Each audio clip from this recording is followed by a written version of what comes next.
రాష్ట్ర వ్యాప్తంగా భారీ వర్షాలు పడతా ఉన్నాయి.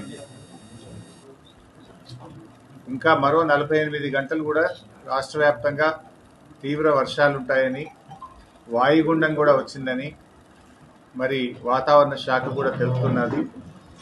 ఈ నేపథ్యం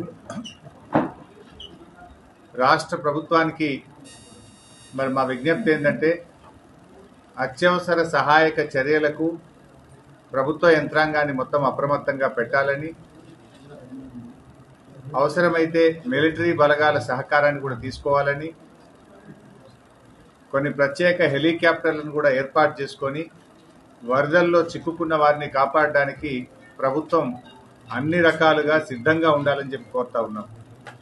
ప్రభుత్వం ఎట్లాంటి హ్యూమన్ లాస్ లేకుండా, క్యాటిల్ లాస్ లేకుండా అన్ని జాగ్రత్తలు కూడా తీసుకోవాలని చెప్పి ప్రభుత్వాన్ని కోరుతా ఉన్నాం.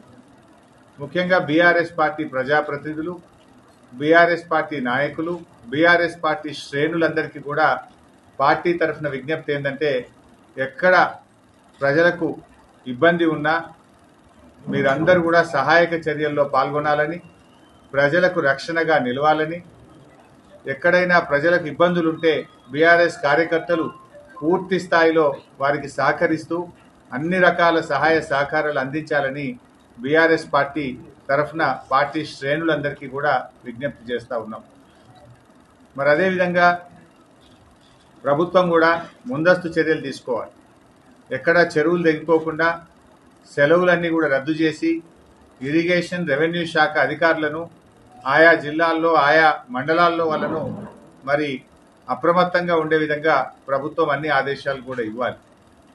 ఎందుకంటే ఇది వరుసగా గత 2 రోజుల నుంచి వర్షాలు పడతా ఉన్నాయి. ఇంకో 2 రోజులు కూడా వర్షాలు పడతాయి అంటున్నారు.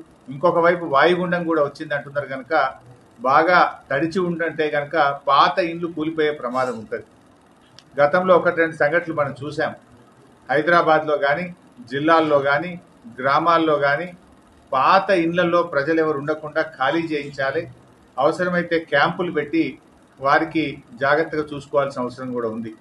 ఎందుకంటే వర్షానికి బాగా నాని 2-3 రోజులు నానినప్పుడు ఆ పాత ఇంటి గోడలు కూలిపోవడం, పైకప్పులు కూలిపోవడం చాలా సందర్భాల్లో కూడా మనం చూసాం. అందువల్ల ఆ పాత ఇళ్లలో ఉన్నటువంటి వాళ్ళని బయటకు తెచ్చే విధంగా అటు జిహెచ్ఎంసీలో, ఇటు మున్సిపాలిటీల్లో కూడా ప్రభుత్వం యుద్ధ ప్రాతిపదికన చర్యలు తీసుకోవాలని చెప్పి కూడా ప్రభుత్వాన్ని మేము కోరుతా ఉన్నాం. మరి ఎక్కడికక్కడ కలెక్టర్లు, రెవెన్యూ అధికారులు, వ్యవసాయ శాఖ అధికారులు కూడా పూర్తిగా అప్రమత్తంగా ఉండాలి. మరి ఇరిగేషన్ డిపార్ట్మెంట్ కూడా ఎప్పటికప్పుడు వరద నీటిని